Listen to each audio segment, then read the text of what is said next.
করব? তড়িৎ দ্বিমেরুর তলে অবস্থিত যে কোনো বিন্দুতে ক্ষেত্রফল নির্ণয় করব। আগের দিন কি করেছিলাম? তড়িৎ দ্বিমেরুটা পড়েছিলাম এবং তড়িৎ দ্বিমেরুর অক্ষের উপর কোনো বিন্দুতে ক্ষেত্রফল নির্ণয় করেছিলাম এবং তড়িৎ দ্বিমেরুর লম্ব সমদ্বিখণ্ডকের উপর কোনো বিন্দুতে ক্ষেত্রফল নির্ণয় করেছিলাম। আজকে পড়ব তড়িৎ দ্বিমেরুর যে কোনো তলে অবস্থিত যে কোনো বিন্দুতে, অক্ষের উপর নয়, লম্ব সমদ্বিখণ্ডকের উপর নয়, যে কোনো তলের উপর একটা কোনো বিন্দুতে ক্ষেত্রফল নির্ণয় করব। আগে তড়িৎ দ্বিমেরু লিখে নেব, মাইনাস কিউ আধান প্লাস কিউ আধান 12 দূরত্বের ব্যবধানে ভাগছে। 12 দূরত্বের ব্যবধানে থেকে একটা তড়িৎ দ্বিমেরু গঠন করেছে। এখান থেকে তড়িৎ দ্বিমেরু ভ্রামকটা কত হবে, তার ওই মুখটা কোন দিকে হবে বলেছিলাম, মাইনাস কিউ আধান থেকে প্লাস কিউ আধানের দিকে। এই দিকে তার অভিমুখটা হবে মাইনাস কিউ থেকে প্লাস কিউ আধানের দিকে। এবং তড়িৎ দ্বিমেরু ভ্রামক বলেছিলাম, পি দিয়ে লিখেছিলাম তড়িৎ দ্বিমেরু ভ্রামক বলেছিলাম যে কোনো একটা আধান এবং তাদের মধ্যবর্তী দূরত্বের গুণফলটা হচ্ছে তড়িৎ দ্বিমেরু ভ্রামক। তার সর্বদা অভিমুখ মাইনাস কিউ থেকে প্লাস কিউ থেকে, এবং তার মধ্যবিন্দু ধরলাম ও, মধ্যবিন্দু ধরেছি ও। এবার কি করবো, তড়িৎ দ্বিমেরু যে কোনো একটা বিন্দুতে ক্ষেত্রফল, ধরো আমি এই পি বিন্দুতে ধরলাম, বাইরে কোনো পি বিন্দুতে ক্ষেত্রফল নির্ণয় করব। তার মানে কি, আমি ধরছি কি মধ্যবিন্দু ও থেকে পিটা আর দূরত্বে অবস্থিত, মানে মধ্যবিন্দু তড়িৎ দ্বিমেরু ভ্রামকের উপর মধ্যবিন্দু থেকে পি বিন্দুতে আমি তড়িৎ প্রাবল্যটা নির্ণয় করব। দূরত্ব কথা বললাম, ও থেকে পি দূরত্ব ধরে নিলাম, আর দূরত্ব অবস্থান আছে, এবং এই তড়িৎ দ্বিমেরু ভ্রামকের সঙ্গে এই পি বিন্দুটা ধরলাম কি থিটা কোণে অবস্থিত।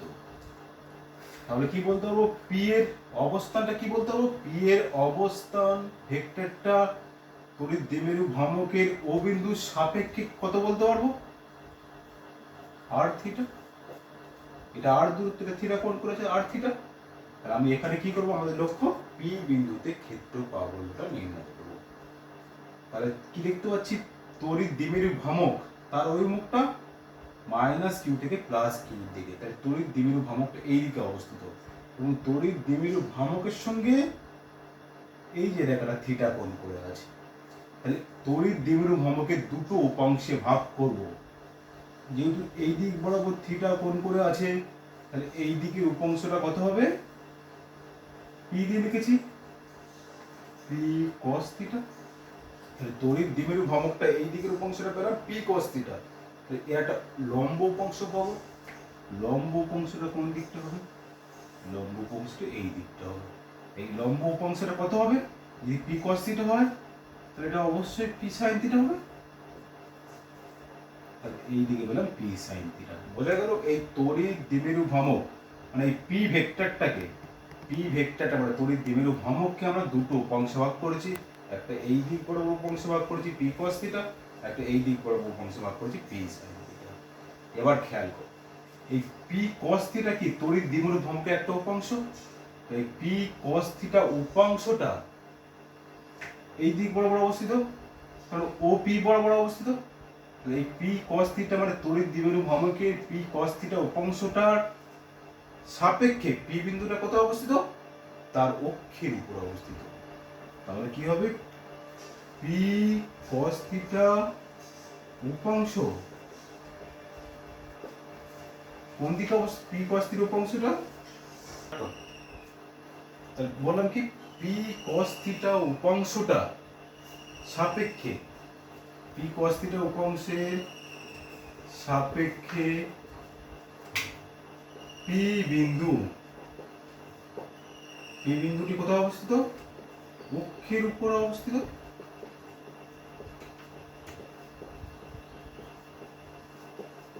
তাহলে পি কস থিটা মানে তড়িৎ দ্বিমেরু ভ্রামকটা পি বিন্দু তার অক্ষের উপর অবস্থিত।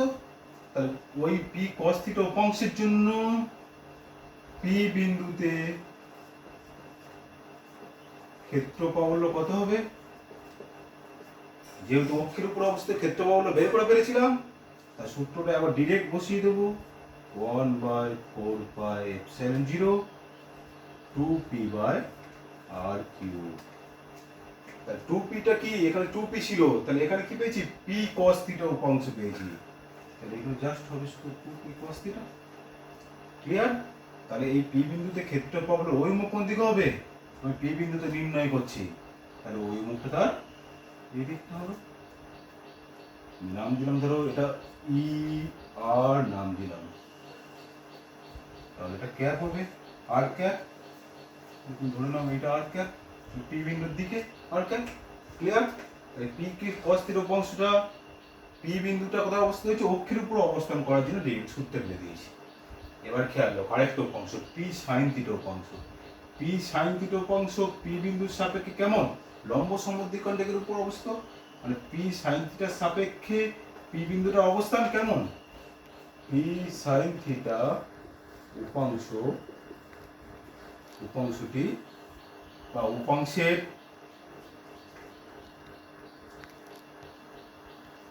পি সাইন থিটা উপাংশের সাপেক্ষে পি বিন্দুটি লম্ব দিকে অবস্থান করছে। পি বিন্দুটা লম্ব দিকে অবস্থান করছে, তাহলে আমরা বের করেছি লম্ব সমদ্বিখণ্ডকের উপর কোন বিন্দুতে ক্ষেত্রফল নির্ণয় করে ফেলেছিলাম। তাহলে পি বিন্দুতে ক্ষেত্রফল বললো পি সাইন থিটার জন্য কত হবে, পি সাইন থিটার জন্য কত হবে, ফর্মুলা ফেলে দাও, ধরলাম এটা ই থিটা, কি হবে 1/4πε0, শুধু আসতো কি P sine theta by r cube. আমাকে ফর্মুলা ছিল কি শুধু পি বাই আর কিউব, কিন্তু আমাকে এখানে পি সাইন থিটা উপাংশ আছে, তাহলে জাস্ট পি সাইন থিটা বসিয়ে দিত। এবং তাহলে ই থিটার দিকটা কোন দিকে হবে, ধরলাম ই থিটার দিকটা ধরলাম থিটা ক্যাপ বরাবর, থিটা ক্যাপটা কোন দিকে হবে, যদি আর যদি এদিকে হয়, এই দিকটা লম্ব সমদ্বিখণ্ডক, তাহলে অবশ্যই এই দিকটা হবে থিটা ক্যাপ। তাহলে আর এর দিক পেলাম এই দিকটা বরাবর, থিটা ক্যাপ দিক পেলাম এই দিকে বরাবর, দুটো উপাংশে আমরা পাবলটা বের করে ফেলেছি। তাহলে একটা থিটা ক্যাপ বরাবর, একটা আর ক্যাপ বরাবর উপাংশ বের করেছি। তাহলে আমরা কি নির্ণয় করব, মোট তড়িৎ প্রাবল্য। দুটো বিন্দুতে তড়িৎ প্রাবল্য আমরা বের করে ফেলেছি। তাহলে মোট তড়িৎ প্রাবল্য পি বিন্দুতে কত হবে, একটা ইআর এর জন্য পাবো, একটা ই থিটার জন্য পাবো। তাহলে তড়িৎ প্রাবল্যটা কেমন হবে, E equal to root E theta square plus ER square. Just বসিয়ে দাও এটা 1/4πε0 E theta 4p square cos square theta plus p square sin square theta by r কিউবের স্কয়ার। কত ভ্যালু আসবে, 1/4πε0 বের করে নাও, p বাই r কিউবটা বের করে নাও, 4 cos square theta plus sin square theta.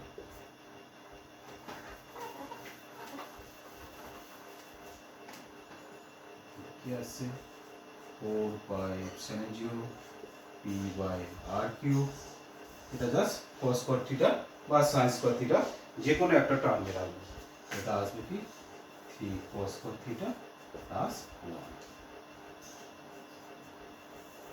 যে কোনো বিন্দুতে তড়িৎ প্রাবল্যের ফর্মুলা পেলাম কি 1/4πε0 p by r cube 3 cos square theta plus 1। এইটা পেয়েছি কি, মানে কোন দিকটা বরাবর হচ্ছে, লব্ধিটা, মানে দুটোর এইদিকে ই আর ছিল, এদিকে ই থিটা ছিল, আর ক্যাপ থিটা ছিল, তাহলে লব্ধিটা কোন দিকে হবে, লব্ধিটা এই দিকে হবে। কি সূত্র, সমানুপাতিক সূত্রের সাথে কাজে লাগিয়ে পাবো এইদিকে লব্ধিটা, এবং এটাও বের করতে পারবো এই লব্ধি ভেক্টরটা কোন দিকে অভিমুখ করে আছে, তাহলে এই ভেক্টরটা কোন দিকে অভিমুখ করে আছে সেটা বের করার জন্য কি করতে হবে, তাহলে আমি ধরে নেবো কি এর সঙ্গে ধরো একটা ফাই কোণ করে আছে, তাহলে এই কোণটা আমি ধরলাম কি ফাই কোণ করে আছে। তাহলে আমাকে লব্ধির ভেক্টরটার ওই উন্নটা বের করতে গেলে ফর্মুলা কি tan phi। tan phi মানে কি যেদিকে কোণটা তার অপোজিটে ধরতে হবে এই theta by E R E theta by E R করলে আসবে কত, ফর্মুলা আসবে হাফ tan থিটা। মানে ই আর পেয়ে গেছি, ই থিটা পেয়ে গেছি, জাস্ট পুট করে দেবো, এইভাবে পুট করে বের করবে হাফ tan থিটা। তাই ফাইটা কত হবে, tan inverse half tan theta.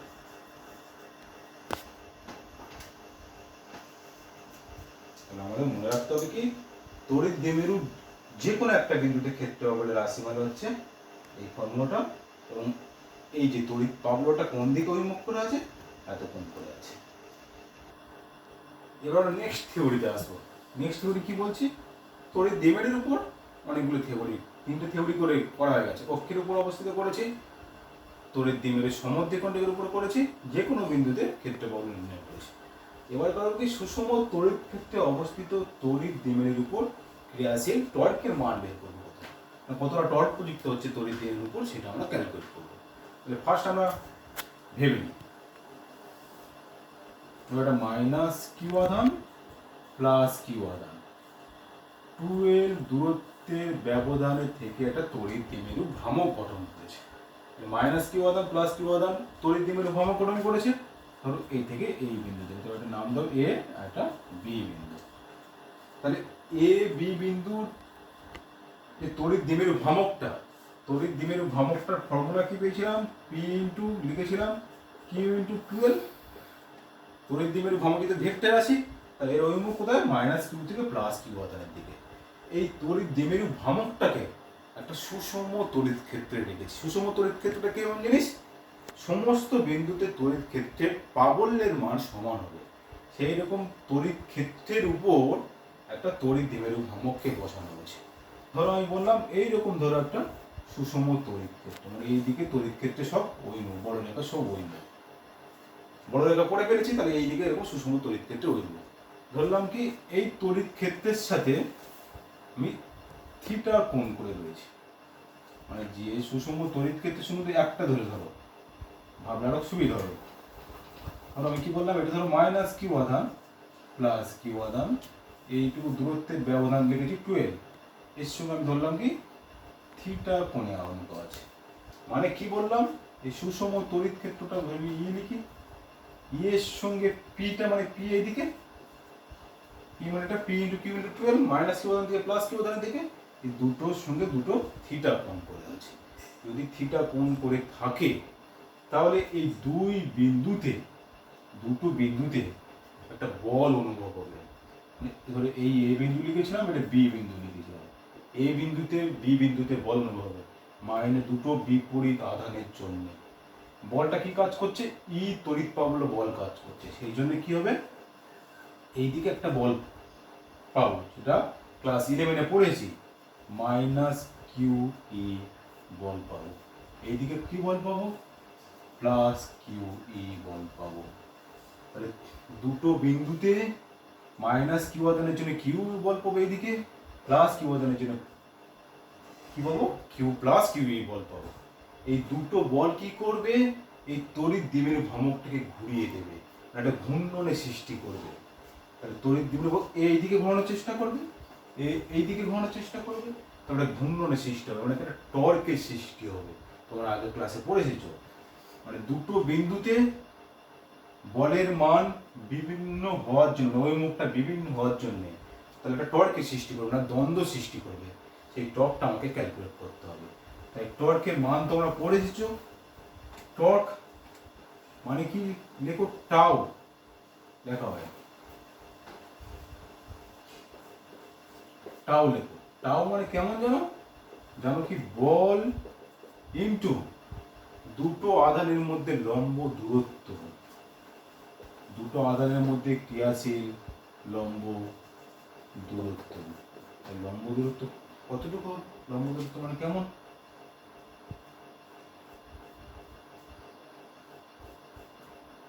ওটা নাম দিলাম সি। তাই লম্ব দূরত্ব মানে কি, বল ইন্টু লম্ব দূরত্ব মানে AC, F into AC. Clear? তাহলে এবার বলো, তাহলে এই কোণে যদি থিটা হয়, এই কোণটা অবশ্যই থিটা হবে। তাহলে এসি মানে কি লিখতে হবে, এটা 12, আমি এসিটা বের করবো, সরি এ থেকে সিটা বের করবো। এ থেকে সি বের করলে কি হবে, এফ ইন্টু 12 সাইন থিটা। কি করে, এখান থেকে যদি সাইন থিটা বের করো, সাইন মানে কি লম্ব বাই অতিভুজ, তাহলে এসি বাই কি আসবে এবি, এটা লম্ব এটা অতিভুজ, তাহলে এসি ভ্যালু কত, এসি এবি ভ্যালু জানি কি 12 সাইন থিটা, এসি মানে 12 সাইন থিটা, তাহলে এখানে বসিয়ে দিলাম F into 12 sine theta. Clear, F এর ভ্যালু কত, এফ এর ভ্যালু বসিয়ে দিই, এফ এর ভ্যালু পেলাম কিউ ইন্টু ই, যে কোনো একটা বলের মান এফ ইন্টু কিউ, তাহলে কি পেলাম কিউ ইন্টু 12 ইন্টু ই সাইন থিটা। কিউ ইন্টু 12 মানে কি লিখেছিলাম, দ্বন্দ্বের ভ্রামক পি লিখেছিলাম, তাহলে কি পেলাম পি ই সাইন থিটা। তাহলে টর্কের মানটা পেলাম কি পি সাইন থিটা, তাহলে পি সাইন থিটা। তাহলে টর্কের ভেক্টর ফর্মটা কেমন হবে, পড়ে ফেলেছে টর্কের ভেক্টর ফর্ম, টর্কের ভেক্টর ফর্ম লেখা হবে পি ক্রস ই, তাহলে কি লেখা হয় পি ই সাইন থিটা। টর্কের ভেক্টর ফর্ম পেলাম পি সাইন থিটা। এবার বিভিন্ন রকম কেস জানবে কি কেমন হয়। এই টর্কটা পেলাম কি সুষম তড়িৎ ক্ষেত্রে তড়িৎ দ্বিমেরু ভ্রামকের উপর ক্রিয়াশীল টর্কের মান পেলাম tau equal to P cross E. এই পি ক্রস ইটা বিভিন্ন রকম কেসগুলো আমরা জানবো। ফার্স্ট কেসটা কি বলছি, যদি বলা হয় থিটার ভ্যালু, থিটার ভ্যালু যদি বলা হয় 0 ডিগ্রি, তার মানে কি থিটার ভ্যালু 0 ডিগ্রি হলে তাহলে কি দেখবে পি সাইন থিটা, তার যে সাইন 0, তার মানে টাউ এর মানটা কত হবে, টাউ এর মান মিনিমাম আসবে 0 আসবে, টর্কের মানটা 0 আসবে, তার মানে কি থিটার ভ্যালুটা 0 ডিগ্রি হওয়া মানে কি পেলাম থিটার ভ্যালু 0 বসাই, থিটার ভ্যালু 0 বসাই দেখবে সাইন থিটা মানে কি 0 আসবে, তাই টর্কের মানটা আমি 0 পাবো। বা থিটার ভ্যালু যদি তুমি বসাও 180 ডিগ্রি, তাহলে টাউয়ের মানটা 0 পেয়েছি। তার মানে কি থিটার ভ্যালু 0, তার মানে কেমন বোঝাবো এই থিটাটা 0, তার মানে কি তড়িৎ দ্বিমেরু ভ্রামক আর তড়িৎ প্রাবল্য একই অভিমুখে থাকবে। মানে কেমন, তড়িৎ দ্বিমেরু ভ্রামক যদি এইখানে এইদিকে থাকে তড়িৎ দ্বিমেরু ভ্রামক, তাহলে ইটা ঠিক তার প্যারালালি থাকতে পারে বা একই দিকে অভিমুখ থাকতে পারে, বা এই দিকে থাকতে পারে পি বা এইদিকে ই, তাহলে আমাকে টর্কের মান আমি 0 পাবো। এবার আসছি কি সেকেন্ড কেস, সেকেন্ড কেসটা কি বলছি, 2 নম্বর কেস। 2 নম্বর কেস বলছি থিটার ভ্যালু যখন 90, থিটার ভ্যালু যদি 90 হয় তাহলে কি পাবো দেখো টাউ ম্যাক্সিমাম পাবো। তার আমি কি পেয়েছিলাম p E sine 90, sine 90 value 1, তাই টর্কের ভ্যালু শুধু পি, টাউ ম্যাক্সটা পেলাম পি। তার কেমন ছবিটা আসবে, তার মানে কি এই থিটার ভ্যালুটা 90 বলেছে, তার মানে কি যে তড়িৎ দ্বিমেরু ভ্রামক আর তড়িৎ প্রাবল্যের সঙ্গে পরস্পরের উপর লম্ব। এই তড়িৎ দ্বিমেরু ভ্রামক যদি এই তড়িৎ প্রাবল্য যদি এদিকে হয়, তাহলে তড়িৎ দ্বিমেরু ভ্রামক ঠিক তার 90 ডিগ্রি কোণ করে থাকবে। তাই 2 নম্বর যখন 90 ডিগ্রি কোণ করে থাকবে, তখন আমি ক্রিয়াশীল টর্কটা ম্যাক্সিমাম ভ্যালু পাবো। সেই ম্যাক্সিমাম ভ্যালুটার মান হচ্ছে পি ই।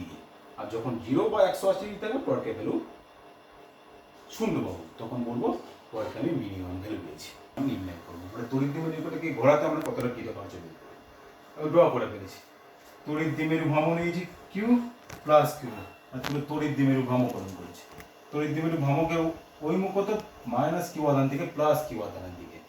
এবার তড়িৎ দ্বিমেরু ভ্রামকটা বলছে কি এটা সুষম তড়িৎ ক্ষেত্রের সঙ্গে একটা নির্দিষ্ট কোণ করে আছে। তাহলে একটু আগে তোমরা কি শিখলে, তড়িৎ দ্বিমেরু ভ্রামকের উপর দুটো বিপরীত আধান থাকার জন্য এইদিকে একটা বল করছে মাইনাস কিউ, একটা বল কাজ করছে, এইদিকে একটা বল কাজ করছে কি প্লাস কিউ একটা বল কাজ করছে। এই দুটো বল কি করছে, তড়িৎ দ্বিমেরুকে ঘুরিয়ে দেওয়ার চেষ্টা করছে, মানে এইদিকে ঘোরাচ্ছে, এইদিকে তড়িৎ দ্বিমেরুকে ঘুরিয়ে দিচ্ছে। তড়িৎ দ্বিমেরুকে ঘুরিয়ে দিচ্ছে মানে কি আস্তে আস্তে দেখবো কি তড়িৎ দ্বিমেরুটা ইয়ের সঙ্গে সাম্যাবস্থা আসার চেষ্টা করছে। তাহলে আস্তে আস্তে কি সাম্যাবস্থা আসবে, মানে ইয়ের সঙ্গে একই রকম হয়ে যাবে। ধরলাম কি যে কোনো একটা অবস্থানে তড়িৎ দ্বিমেরু ভ্রামকটি তড়িৎ প্রাবল্যের সঙ্গে আলফা কোণ করে আছে। কি বললাম? যে কোনো একটা অবস্থানে তড়িৎ দ্বিমেরু ভ্রামকটি তড়িৎ ক্ষেত্র প্রাবল্যের সঙ্গে আলফা কোণ করে রয়েছে। তাহলে এই অবস্থায় ক্রিয়াশীল টর্কের মান কত হবে? একটু আগে পেলাম টর্কের মান পি সাইন থিটা বলেছিলাম। তাহলে এখানে কি হবে? P E sine alpha, alpha কোণ করে ধরেছি। তাহলে কি পেলাম? যে কোনো একটা অবস্থানে পি এর মানটা পেলাম, টর্কের মানটা পি সাইন আলফা। এবারে কি বলছি? ধরে আলফা কোণ করে যে কোনো একটা অবস্থানে ধরেছি, আস্তে আস্তে ঘুরছে, তাই আলফা থেকে ধরে একটু কোণ বাড়িয়েছি, ডি আলফা কোণ ঘোরাতে, আলফা থেকে ডি আলফা কোণ ঘোরাচ্ছি, তাহলে ঘোরাতে একটা কৃতকার্য পাবো, সেই কৃতকার্যের পরিমাণটা আমরা বের করব।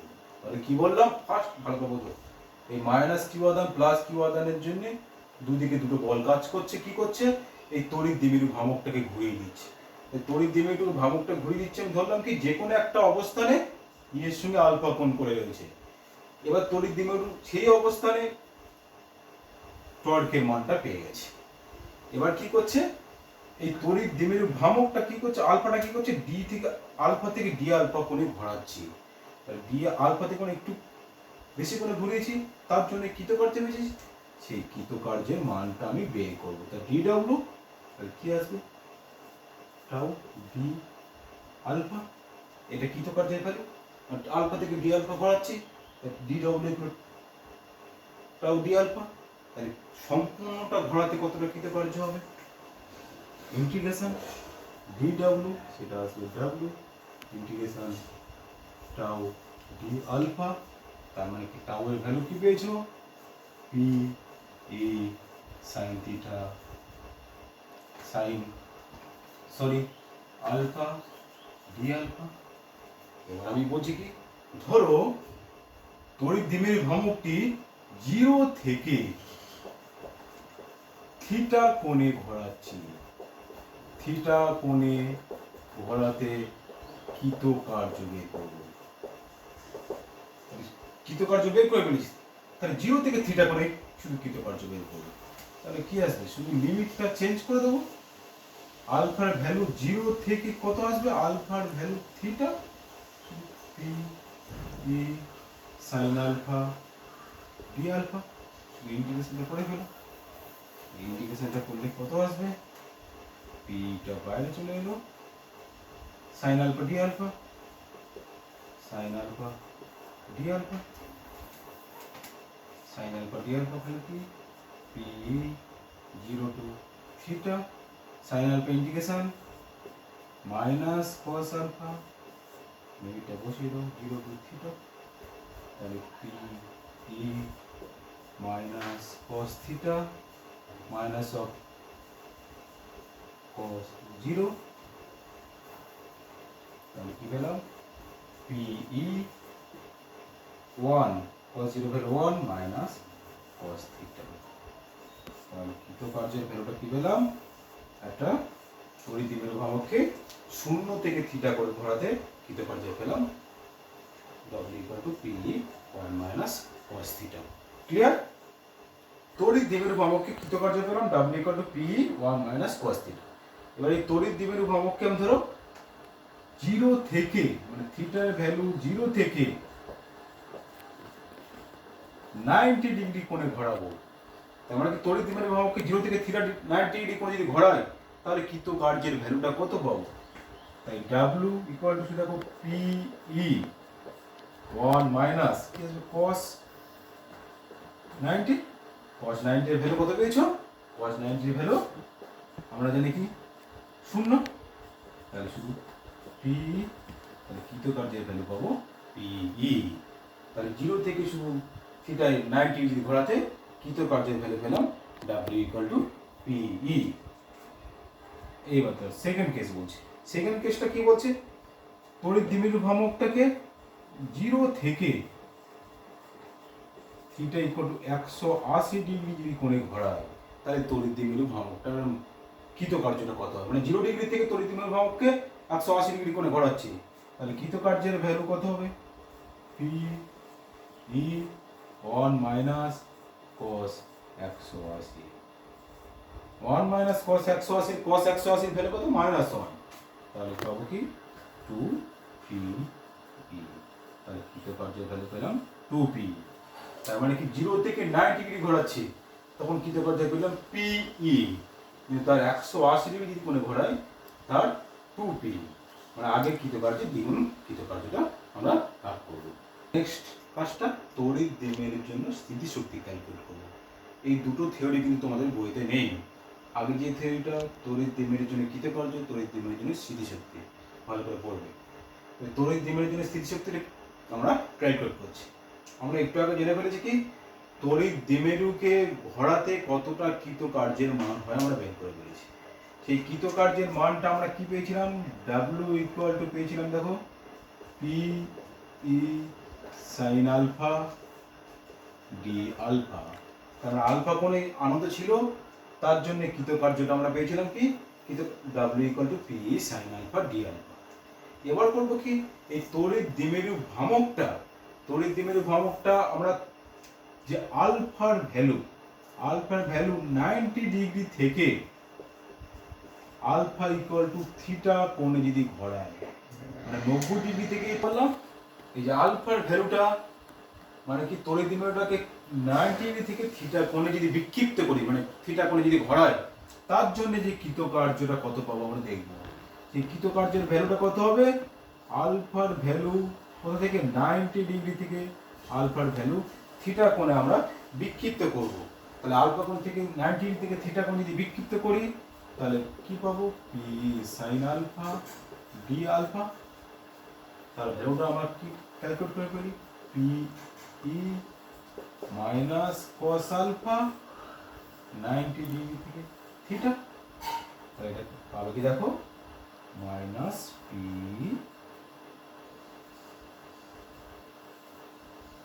Sign theta, W equal to minus P cos theta.